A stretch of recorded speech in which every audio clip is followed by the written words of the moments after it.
Bom dia a todos, vamos começar.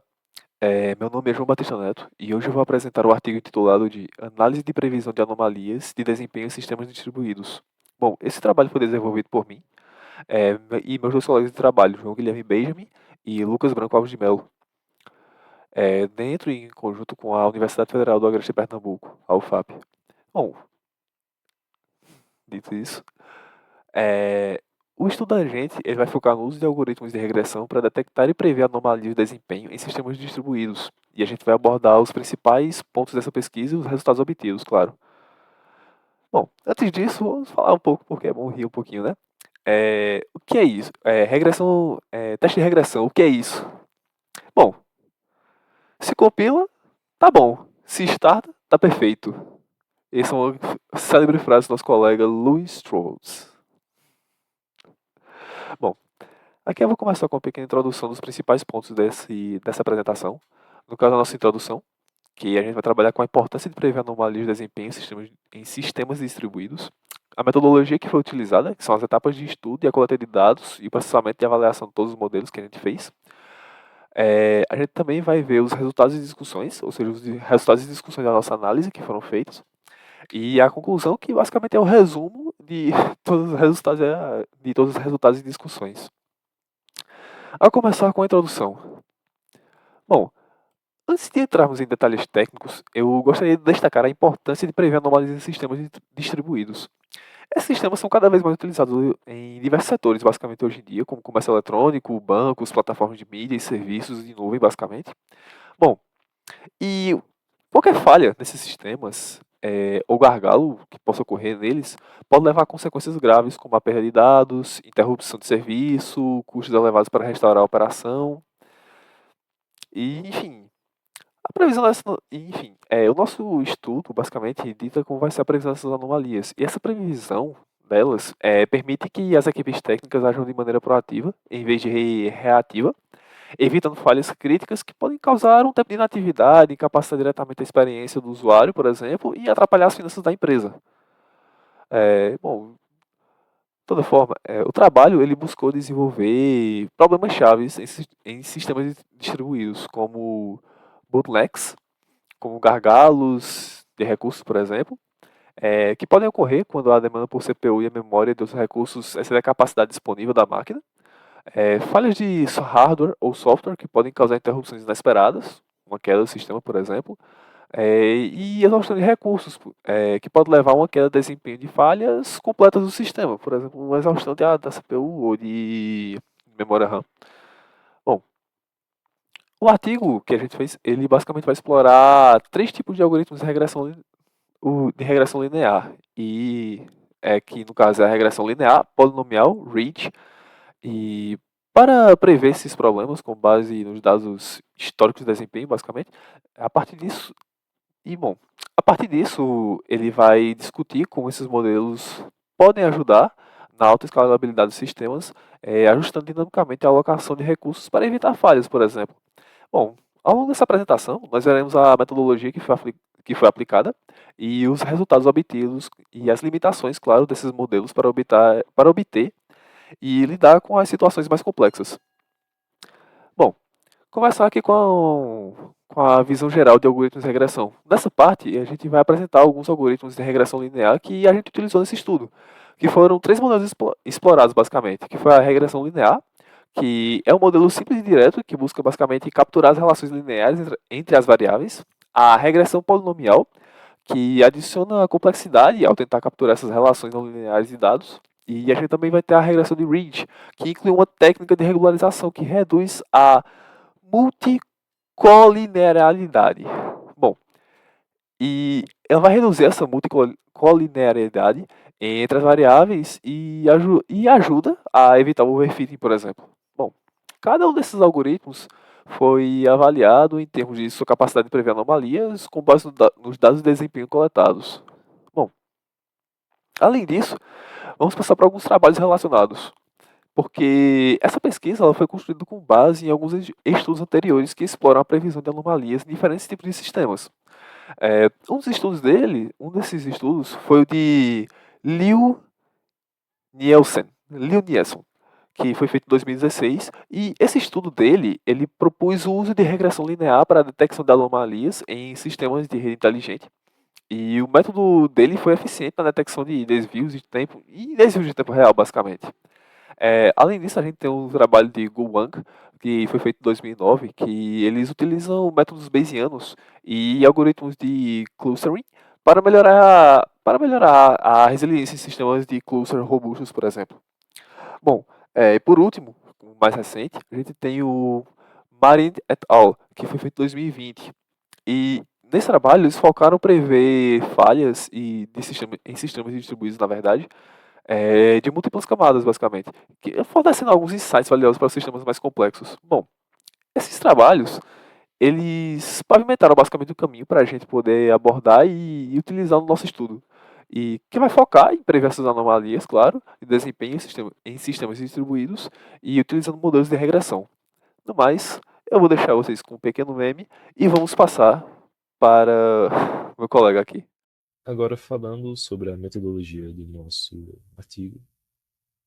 Bem, nós temos como princípio, né, a primeira coisa que vamos fazer é coletar os dados. Para isso, nós fizemos a coleta de dados do histórico de um log de um computador.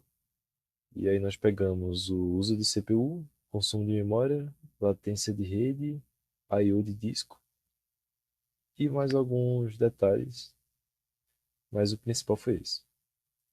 Nós pré-processamos os dados, né? Tratamento de valores ausentes, engenharia de características, mas o principal disso foi a normalização, que são dados bem diferentes.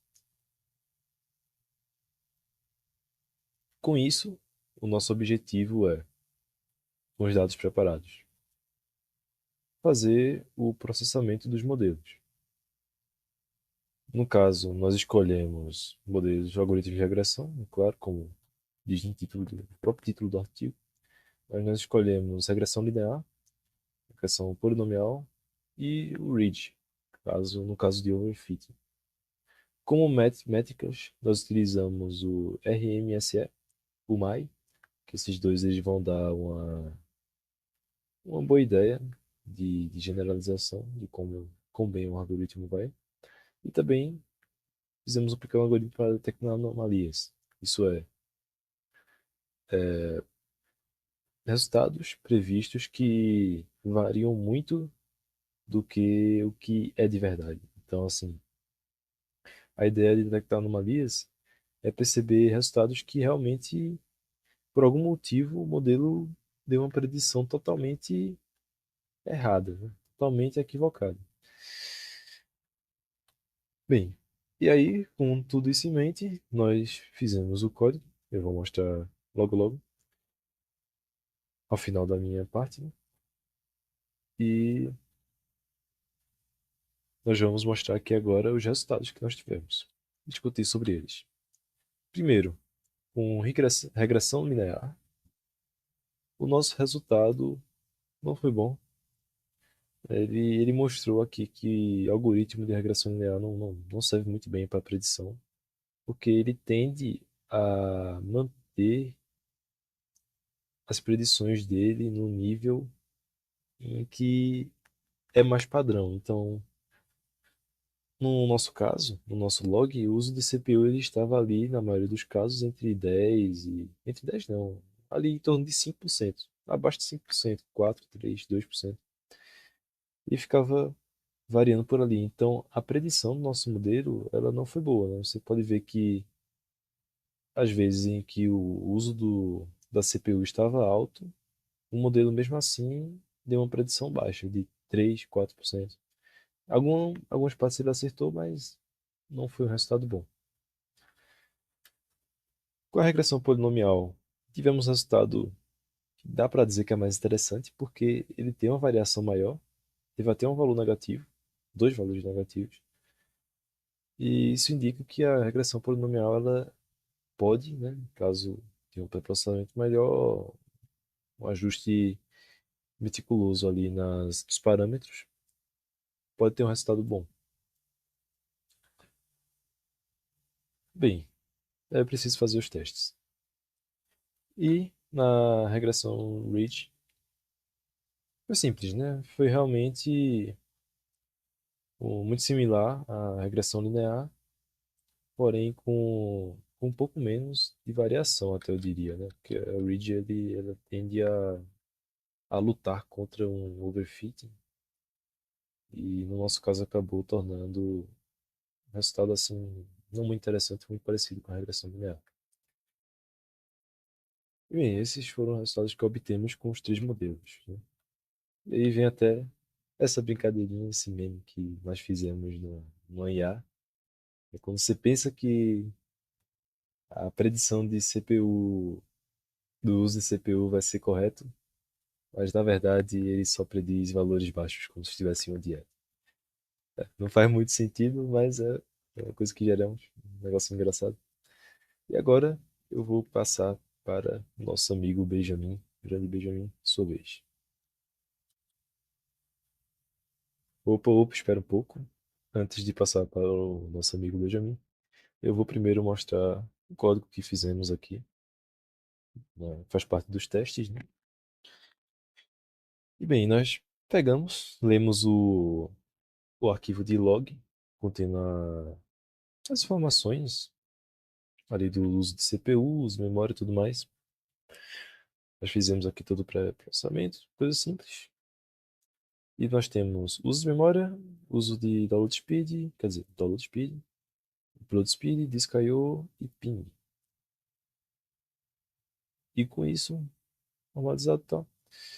Bem, regressão linear é simples, regressão polinomial tem algumas nuances.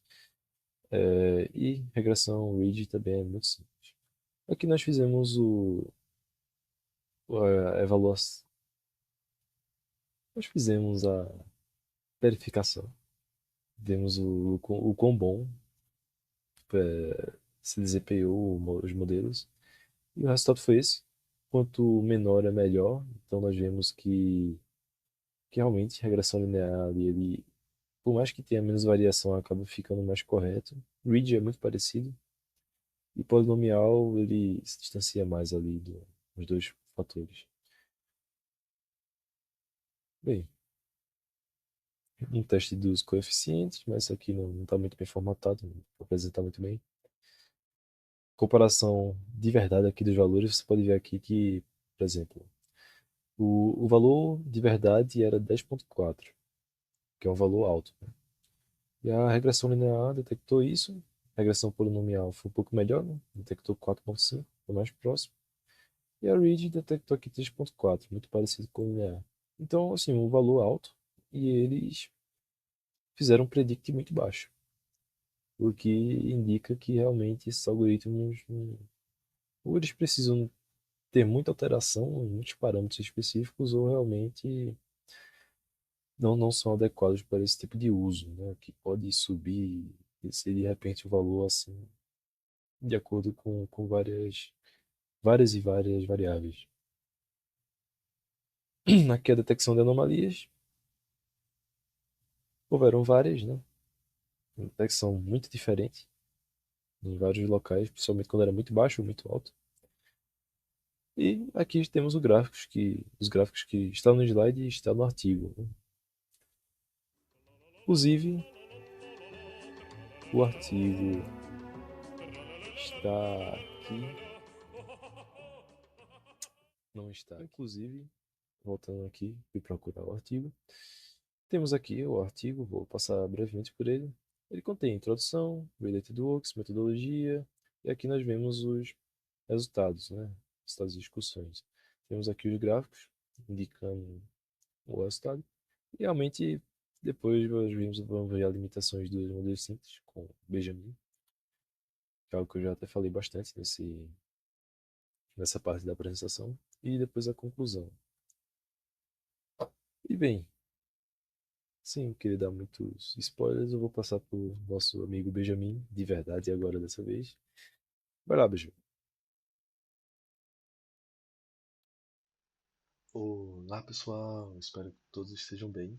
Bom, Dando continuidade à nossa análise do estudo de uma coleção de artigos sobre sistemas distribuídos e machine learning, o objetivo do nosso projeto é haver uma predição, nós podemos identificar os possíveis erros dentro de um sistema antes que eles ocorram, haver uma taxa de acerto que a gente possa prever quando vai ocorrer um erro grave e através de modelos treinados por uma IA, inteligência artificial, um modelo treinado em reconhecer padrões, ele possa identificar um possível erro e haver uma maior liberação de memória de CPU, enquanto pode-se diminuir os gastos, os custos de uso de hardware, porque nós iremos utilizar somente o necessário de CPU, de memória, de GPU, e isso implica que, quando fosse necessário utilizar mais, então se utilizaria, se disponibilizaria. Mas vamos aos resultados que nós obtemos, que os modelos que utilizamos, eles são consideravelmente simples para ambientes de sistemas distribuídos, em que há um ambiente dinâmico, há uma transferência de cargas, de containers muito grande, há uma usagem de CPU muito variável e ele tinha problema para lidar com esses picos de demanda de CPU, de memória. Então eles acabavam generalizando linearmente demais os gráficos e os dados obtidos. Nós poderíamos, talvez, com uma database maior ou com técnicas mais avançadas, obter uma taxa de acurácia adequada, uma taxa de acurácia maior, para que possa diminuir o custeio com todos a usagem de hardware atual de um sistema distribuído mais complexo, mais vasto de uma empresa, por exemplo.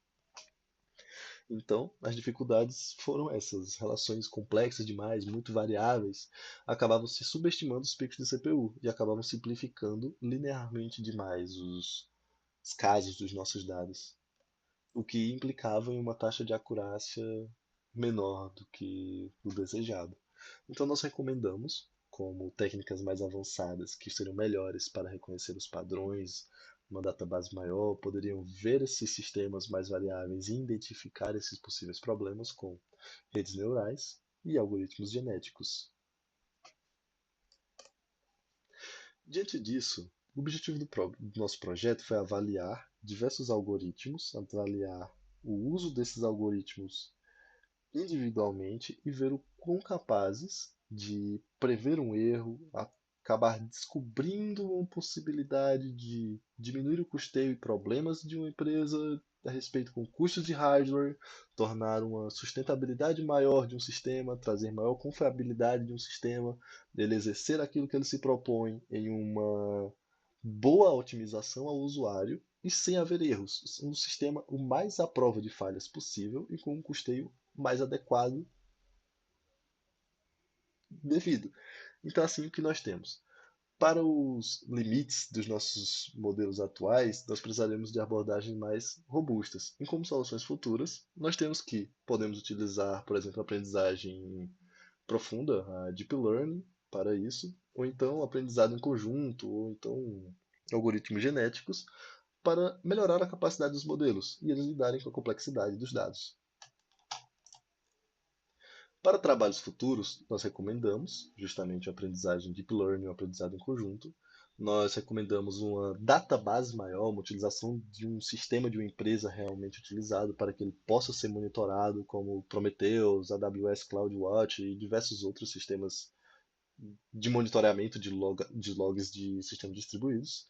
E pode se integrar com mecanismos de autoescalonamento também, como Kubernetes, AWS Autoscaling, para gerenciar esses recursos em tempo real e justamente poder auxiliar nessa adaptação do problema.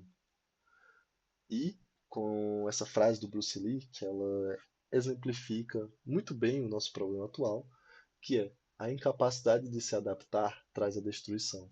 Então, justamente com isso, é necessário, é crucial a adaptação. Nós evoluirmos, lidar com as requisições e as respostas dos dados, com as cargas de dados e haver o menor custeio possível, a maior qualidade de um software e identificar possíveis falhas antes que aconteçam. Um sistema distribuído ideal é um sistema à prova de falhas, em que ele vai funcionar com diversas partes individuais, um sistema completo e que ao usuário ele não perceba isso, não identifique essas falhas e que, caso aconteçam de alguma forma, seja o mais adaptado, o mais intuitivo e o mais funcional possível. E é isso. Nós temos aqui o espaço para possíveis dúvidas. Qualquer coisa, podem entrar em contato conosco. Esta foi a nossa apresentação. Espero que todos tenham gostado. E é isso. Um abraço, um beijo, um queijo e fiquem bem.